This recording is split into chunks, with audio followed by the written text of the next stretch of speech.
오늘 설교는 제가 여러분에게 질문하는 것으로 시작하려고 합니다. 여러분 한번 맞춰보세요. 전 세계에서 자녀 양육비로 가장 많이 비용을 쓰는 나라가 어느 나라일까요? 우리 유덕교회는 너무나 똑똑하신 것 같습니다. 개인 GDP, 그러니까 한 사람이 1년 동안 벌어들이는 총 생산량, 총 그 연봉의 7.9%를 자녀 양육비로 사용하고 있답니다.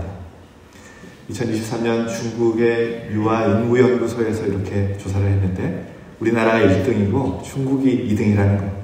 그래서 우리 한국에서는 자녀 한 명을 고3까지, 만 18세까지 양육시키는데 드는 비용이 얼마가 드는가? 우리나라 2024년 1인당 GDP가 전 세계 32번째 34,642달러. 1인당 GDP를 35,000달러로 계산을 해보면 자녀 한 명을 고3까지 키우는데 드는 비용이 3억 6,500만 원이 든다고 합니다. 제가 이것을 18로 나눠봤어요. 1년에 들어가는 자녀 양육비가 약 2천만 원이 들어갑니다. 한 달로 계산을 해보면 약 167만 원이 자녀 한 명 기르는데 자녀 양육비로 들어갑니다. 한 명이 167만 원이면 두 명은 334만 원, 세 명은 501만 원 이렇게 들어가는, 네 명은 그만큼 많이 들어가겠죠. 이것이 평균이라고 합니다. 그러니 젊은 부부가 자녀를 많이 낳으려고 할까요? 안 낳으려고 할까요? 안 낳으려고 하죠. 여러분 들어보셨나 모르겠어요. 요즘에 딩크족이 많다고 합니다. D-I-N-K, 더블 인컴 노 키즈. 맞벌이 부부가 아기를 안 낳고, 노 키즈, 아이를 안 낳고 자유롭게 생활을 하면서 취미생활도 즐기고 여행도 다니면서 그렇게 안정된 삶을 살아가려고 하는 커플들이 많이 늘어난다는 것입니다. 딩크족. 2023년을 기준으로 한국의 출산율이 0.72%입니다. OECD 국가 중에 0점대는 한 나라도 없어요. 우리나라가 유일합니다. 전 세계적으로 꼴찌라는 것이죠. 자녀 양육비는 세계 1위 최고인데 자녀 출산율은 최하 꼴찌라는 것이죠. 이 상태로 계속되면 우리나라가 100년 후면 인구 쇼크가 와서 우리나라는 망하고 만다는 것입니다. 너무나 심각한 문제입니다. 그런데 반면에 이런 많은 비용을 들여서 자녀를 교육시키고 있는데 우리 자녀들은 행복할까요? 연세대학교와 한국방정환재단에서 경제개발협력기구, 이 OECD 국가와 우리나라 국가의 청소년들의 행복도를 비교 조사를 했습니다. OECD 청소년들이 느끼는 행복도는 84.8%. 그러니까 10명 중에 8명, 9명은 행복감을 느낀다는 거예요. 그런데 우리 대한민국은, 한국 청소년들은 53.9%. 10명 중에 5명만이 행복하다라고 느낀다는 것이죠. 그러니까 2명 중에 1명은 불행하다라고 느끼며 살아가고 있는 것이 한국의 현실이라는 것입니다. 전 세계에서 가장 많은 양육비를 투자하고 있는데 우리 아이들은 행복하지 않다라는 것이죠. 여러분 사법고시, 행정고시 들어보셨는가요? 다들 아시죠? 그런데 4세고시, 7세고시 들어보셨습니까? 4세고시는 영어 유치원에 아이들 만 4세 입학시키려고 보는 고시라는, 왜 고시라는 말이 붙었을까요? 그만큼 어렵다는 거예요. 7세고시는 만 5세, 6세의 아이들이 영어학원, 초등학교 입학을 앞둔 아이들이 영어학원에 입학시키기 위해서 7세고시를 본다는 것이지. 올 2월에 추적 60분에서 7세고시 누구를 위한 시험인가? 라는 방송을 해주었는데 강남 3구, 서초구, 송파구, 강남구 이 세 곳에 사는 자녀들의 우울증, 아동학 우울증과 불안장애가 너무나 심각한 상태라고 그렇게 방영하는 모습을 제가 보았습니다. 제 마음이 너무나 아팠어요. OECD 국가 중에 아이들의 행복도가 가장 낮은 나라, 청소년 자살률이 너무나 높은 나라, 그 나라가 우리 대한민국이 되었다라는 것이죠. 그러면 여러분, 이러한 사회 속에서 하나님을 믿는 우리가 우리의 자녀들을 어떻게 키워가야 할까요? 오늘 어린이 주일인데 말씀을 준비하면서 제 마음이 너무나 무거웠습니다. 우리나라는 세계 어느 나라에도 없는 어린이날이 있습니다. 제가 깜빡 잊어버리고 있었어요. 근데 우리 막둥이 찬영이가 아빠 어린이날 선물 뭐 해줄 거예요? 그래서 제가 기억이 났습니다. 어린이가 우리의 미래인데, 그래서 어린이날이 기쁘고 행복한 날이어야 하는데 이제 부담스러운 날이 되어버렸구나 라는 씁쓸한 생각이 들었습니다. 저만 그렇습니까? 어린이날은 있지만 어린이에 대한 관심이 부족한 채 우리가 살아가고만 있는 것 같습니다. 그러면 오늘날만 그렇게 살아가고 있는가? 아니에요. 어린이들을 대하는 태도는 과거나 현재나 시대를 막론하고 다 똑같습니다.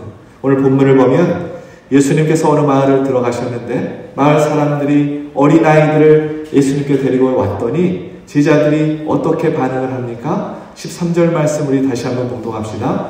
그때 사람들이 예수께서 안수하고 기도해 주심을 바라고 어린아이들을 데리고 오매 제자들이 꾸짖거늘. 사람들은 예수님께서 자기 아이들을 안수해주고 어루만져 주기를 원해서, 또 예수님께서 자기 아이에게 축복 기도를 해주기를 원해서 예수님께 데리고 왔다는 것이죠. 여기서 어린아이는 헬라어로 파이디온이라고 해서 유아, 어린 아기를 뜻합니다. 그러니까 어린아기를, 자신의 어린아기를 데리고 와서 예수님, 저의 아이 좀 축복해 주십시오, 축복 기도 좀 해주십시오 그러려고 왔는데 그 모습을 보고 있던 제자가 꾸짖었다는 것이죠. 당시 어린이들은 대접받지 못하는 존재, 하찮은 존재, 귀찮은 존재들이었습니다. 특히 고대 사회에서는 잘 키워봤자 생존율이 50%도 채 안 되었기 때문에 인구 개수에도 포함되지 않다는 것이죠. 그러니 제자들이 생각할 때 그렇지 않아도 지금 복잡한데 어린아이들까지 데리고 와서 왜 이렇게 방해를 하고 있느냐 하면서 어린아이를 데리고 온 사람들을 꾸짖었다라고 말씀하고 있는 것이죠. 제자들이 그렇게 어린아이를 데리고 왔다고 꾸짖을 때 우리 예수님께서는 어떻게 반응을 하시는가? 오늘 본문은 그 모습이 나와 있지 않지만 동일 본문을 기록하고 있는 마가복음에서는 예수님께서 화를 내셨다고 표현하고 있습니다. 마가복음 10장 14절 말씀 함께 봉독합시다. 예수께서 보시고 노하시어 이르시되 어린아이들이 내게 오는 것을 용납하고 금하지 말라. 하나님의 나라가 이런 자의 것이니라. 아멘.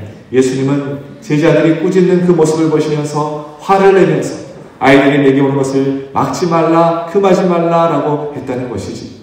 이렇게 주님이 반응하신 이유는 정말 귀중하고 소중한 것을 함부로 취급하고 하찮게 대하고 있는 제자들의 모습을, 제자들에 대한 태도를 책망하고 계셨던 것입니다. 어린아이들은 천국에 가장 가까운 존재들, 그 마음이 하늘에 가장 가까이 닿아 있는 존재라는 것을 우리 주님은 알고 계셨기 때문에 그런 소중한 아이들을 무시하고 소홀히 여기는 세상 풍조에 대해서 지금 한탄의 말을 하고 계시는 것이지, 잘못된 행동을 지적하고 계시는 것입니다. 예수님은 제자들과는 반대로 어린아이들이 오는 것을 용납하라 라고 말씀을 하셨다라는 것이죠. 그러니까 우리 예수님은 이미 2000년을 앞서셔서 어린아이들의 인권을 온 인류에게 선포하고 계시는 것입니다. 그러므로 저와 여러분도 이 어리신 분, 하나님께서 보내주신 선물로 대하여 소중하게, 귀중하게 여기며 살아야 할 줄로 믿습니다.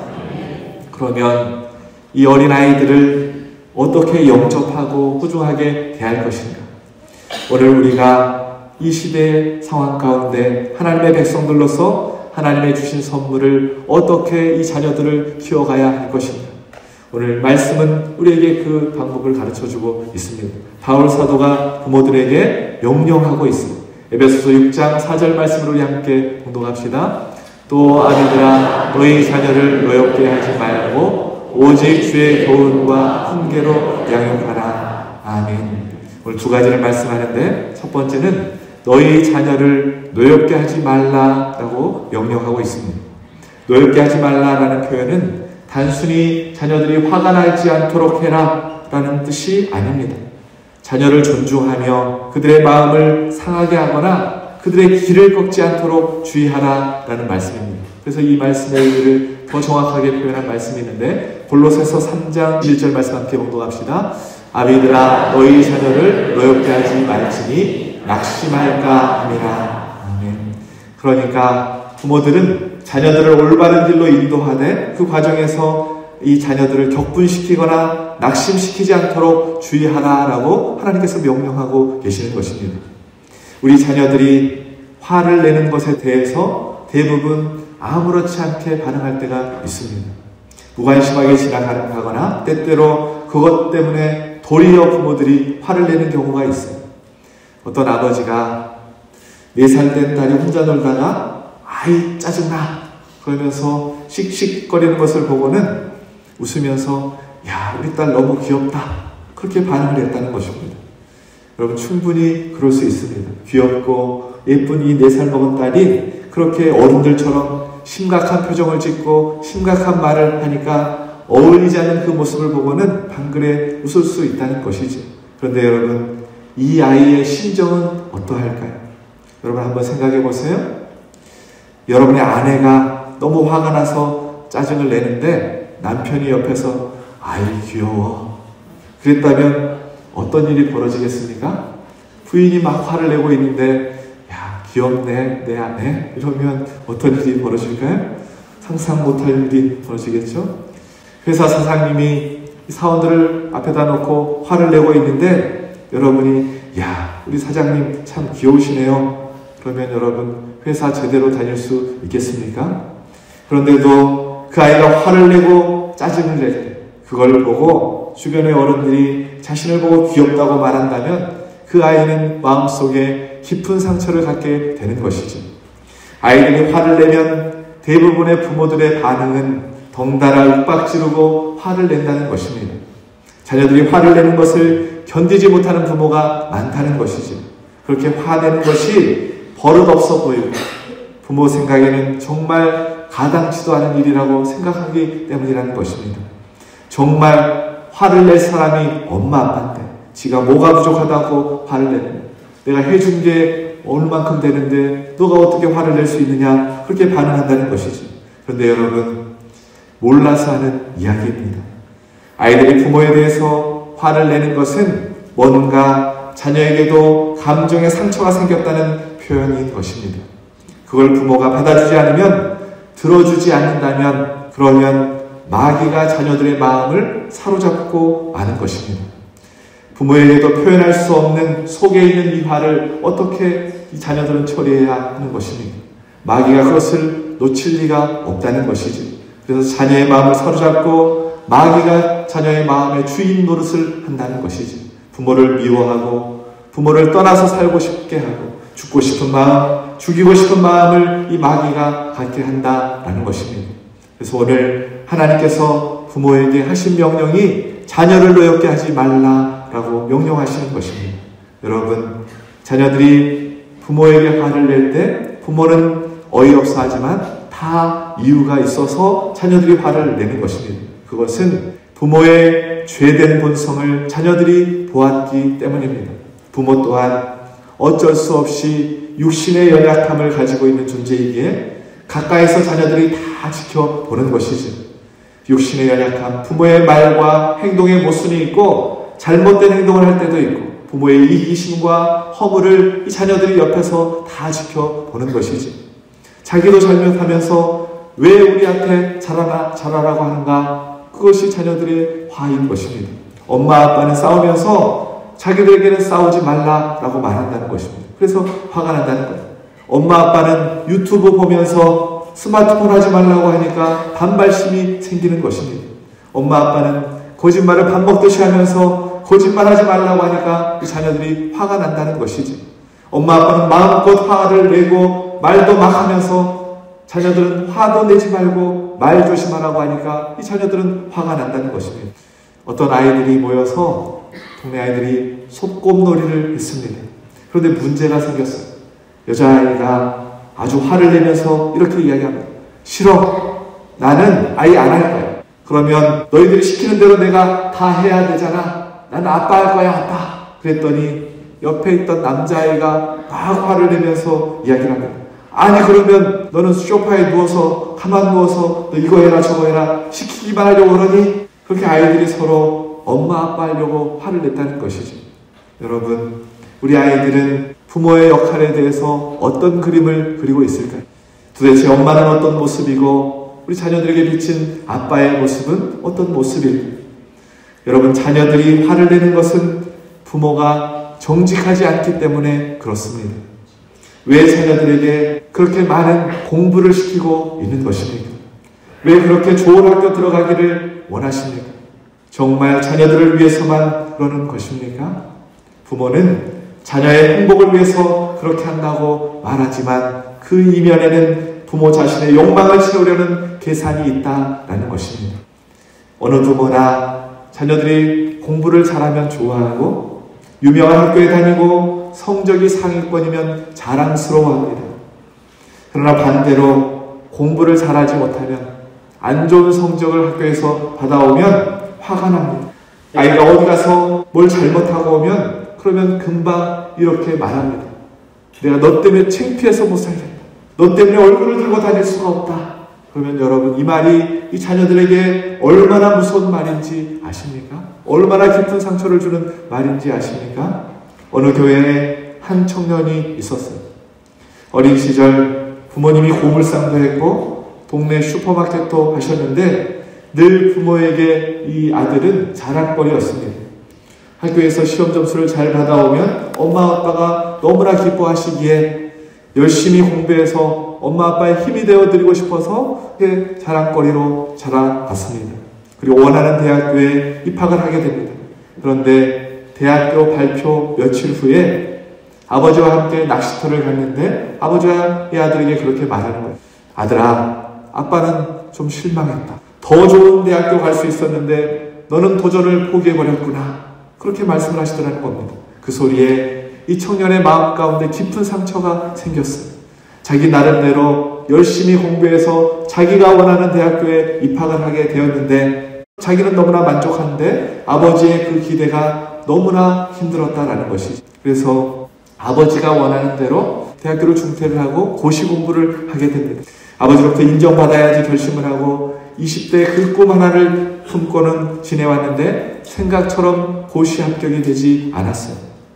그 모습을 보고는 또 아버지가 무척 실망을 하셨답니다. 그러면서 하시는 말씀이 너 많이 변했구나. 그렇게 말씀하시더라는 거예요. 그런데 자기가 생각해보니까 자신은 하나도 변한 것이 없더라는 거예요. 그냥 예전처럼 아버지에게 인정받고 싶었을 뿐이었답니다. 그런데 어느 순간 아버지께 실망만 안겨드리는 아들이 되었고 그런 아버지의 실망에 원망하고 반항하는 아들이 되었다고 이 청년이 간증을 하는 겁니다. 그리고는 울면서 하는 고백이 이제 내가 없어지면 아버지가 행복하실까 하는 생각이 들 정도로 비참해졌고 아버지가 나에게 아픔이고 두려움이고 힘든 존재라고 그렇게 고백을 하는 것입니다. 나를 위한다고 하시고 내 행복 때문이라고 하시지만 사실은 다 부모의 욕심이고 이기적인 생각 때문에 자녀들은 화가 난다라는 것이죠. 사랑하는 여러분, 나의 이기적인 마음, 내 욕심과 기대로 자녀들을 힘들게 하고 있지는 않으십니까? 오늘 주님은 자녀를 노엽게 하지 말라라고 명령하십니다.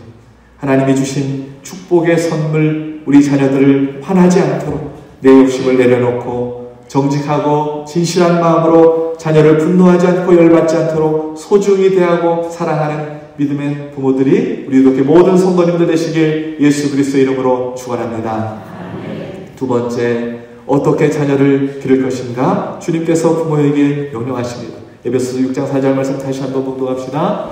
또 아비들아 너희 자녀를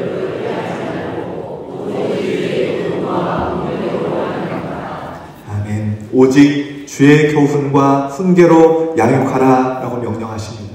이 말은 단순히 더 이상 부모 자신의 교훈과 훈계로 양육하지 말라라는 명령입니다.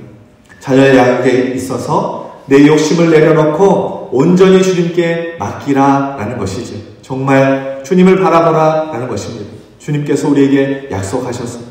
마태복음 11장 28절 말씀 함께 공동합시다. 수고하고 무거운 짐진 자들아 다 내게로 오라. 내가 너희를 쉬게 하리라. 아멘. 우리가 지고 있는 무거운 짐 중에 자녀 양육의 짐만큼 무거운 짐이 어디 있겠습니까? 이 짐을 주님께 가지고 오라는 것입니다. 주님, 자녀 양육의 짐이 너무나 무겁습니다. 주님께 내려놓으면 주님께서는 자녀로 인한 짐도 받아주시겠다, 책임져 주시겠다 약속하고 계시는 것이죠. 저와 여러분이 명심할 것이 있습니다. 부모가 자녀를 사랑하는 것보다 하나님께서 우리 자녀를 사랑하신다는 것을, 더 사랑하신다는 것을 믿어야 하는 것입니다. 그리고 부모 자신보다 주님이 자녀들과 더 가까이 계신다는 사실을 깨달아야 하는 것입니다. 주님은 어디서나 자녀와 함께 계시고 언제까지나 함께 하십니다. 그러니 온전히 우리 자녀를 하나님께 맡겨야 하는 것이죠. 이것이 주의 교훈과 훈계로 자녀를 양육하는 것입니다. 한동대학교 이기복 교수님이 계신데 고등학교에 올라간 딸이 성적표를 받아가지고 온 이야기를 한 적이 있습니다. 딸이 고등학교에 올라가서 성적표, 첫 번째 성적표를 받아가지고 왔는데 너무나 형편이 없는 성적이었답니다. 그래서 성적표를 받아들고는 마음이 안 좋았대요. 그런데 그때 성적이 떨어져도 딸을 사랑하시는 주님의 마음이 이 교수님 마음 가운데 임했답니다. 그래서 딸을 꼭 끌어안아주고서는 이렇게 말했다는 거예요. 딸아, 엄마는 우리 딸이 성적과 상관없이, 성적을 잘 받아오든 못 받아오든 상관없이 엄마는 딸을 사랑한다. 시험 보느라 고생했다 라고 이렇게 꼭 품어주었답니다. 그리고 몇 달 후에 기말고사를 보고 성적표를 가져왔답니다. 지난번에 그렇게 품어줬으니까 성적이 좀 올랐겠지 싶었는데 성적이 또 떨어졌답니다. 순간 마음이 힘들어졌습니다. 그런데 그때도 자기 마음속에 우러나오는 생각을 누르고 주님의 마음을 생각해 보니까 주님은 성적이 떨어졌다고 책망할 뿐이 아니시더래요. 그래서 그 딸을 또 격려하고 칭찬해 주었답니다. 그 다음 학기가 되었어요. 중간고사를 또 보고 성적표를 가지고 왔는데 문을 열고 들어오는데 이 딸의 얼굴이 너무나 밝을 수가 없었답니다. 그래서 이제는 올랐구나 생각하고 성적표를 딱 펼쳤는데 어떻게 됐을까요? 오르기는커녕 형편이 없었답니다. 순간 이 교수님이 실망감이 밀려오고 좌절감이 들었답니다. 내가 지금 잘하고 있나? 내가 이렇게 대처하는 것이 맞는 일인가? 이런 생각이 들더라고요. 그런데 그 순간에 주님이 주시는 마음이 또 임했답니다. 너 딸 얼굴을 한번 쳐다봐라. 저렇게 형편없는 성적을 가지고 저렇게 밝은 얼굴로 들어올 수 있는 게 얼마나 놀라운 기적이냐. 주님이 그러시더라고요. 그러고 보니까 학교 성적 때문에 우울증에 걸리고 성적 때문에 방황하고 자살도 하고 가출도 하는 아이들이 많은데 내 딸은 이런 성적을 가지고도 저렇게 담대하게 성적표를 엄마 앞에 밝은 얼굴로 쫙 펴는 모습이 너무나 감사하다는 것입니다. 여러분, 우리가 우리 자녀를 우리의 눈으로 바라보는 것과 주님이 보는 눈으로 보는 것이 너무나 다르다는 것을 아셔야 합니다. 언제나 주님의 눈으로 자녀를 바라보는 저와 여러분 되시길 예수 그리스도의 이름으로 축원합니다. 여기서 교훈은 행동을 통한 가르침입니다. 그리고 훈계는 말을 통한 가르침을 의미합니다. 그러므로 주의 교훈과 훈계로 양육하라 라는 말은 부모들이 먼저 주님처럼 행동하고 주님처럼 말하는 것을 통해서 우리 아이들도 행동하는 것, 말하는 것이 주님을 닮아갈 수 있도록 해라 라는 명령인 것입니다. 여러분, 자식은 부모를 닮아갑니다. 내가 지금 사는 그 모습 그대로 내 자녀들이 살아가고 내가 하는 말과 행동 그대로 내 자녀들이 닮아간다면 여러분들은 얼마나 자신이 있으십니까? 어떤 권사님이 계신데 자녀들을 훌륭하게 키웠습니다. 4명의 아들들이 다 잘 자랐어요. 좋은 학교를 나와서 그 중에 목사도 있고 장모님도 있고 대기업에 취직한 사람도 있고 다들 제 몫을 감당하고 있었습니다. 그래서 어떤 분이 이 권사님에게 물었어요. 권사님, 자녀들을 어떻게 저렇게 잘 키울 수 있었습니까? 잘 키울 수 있었던 비결이 무엇입니까? 그러자 그 권사님이 하시는 말씀이 제가 본래 소학교도 못 나왔는데 뭘 가르치겠습니까? 저는 아이들이 공부할 때는 그저 너무나 고마워서 나도 옆에서 성경을 읽고 기도했습니다. 밤을 새워 공부할 때는 나 혼자 자는 것이 미안해서 나도 옆에 앉아서 기도하고 성경 보다가 눈이 아프면 또 뜨개질하고 괜찮으면 성경 보고 그렇게 옆에 앉았을 뿐입니다. 이렇게 이야기를 했다는 거예요. 아이들이 공부하는데 옆에 앉아서 성경책을 읽던 어머니는 초등학교도 나오지 못했어도 아이들을 훌륭하게 키워냈다라는 것이지. 모세와 사무엘 두 사람의 공통점이 있습니다. 그것은 믿음 좋은 부모 슬하에서 젖될 때까지 자랐다는 것입니다. 두 사람은 젖될 때까지 엄마의 기도로 자랐고 엄마로부터 하나님의 말씀을 들었다는 것입니다. 그리고 엄마 슬하에서 떠났어. 사무엘은 엘리 제사장에게 갔습니다. 그러나 안타깝게도 엘리 제사장은 타락한 제사장이라 그에게서 하나님에 대해서는 배울 수가 없었어요. 더욱이 모세는 애굽의 왕궁에 들어갔기 때문에 이방 학문을 배우며 자랐으니 더욱 하나님에 대해서 배울 것이 없었습니다.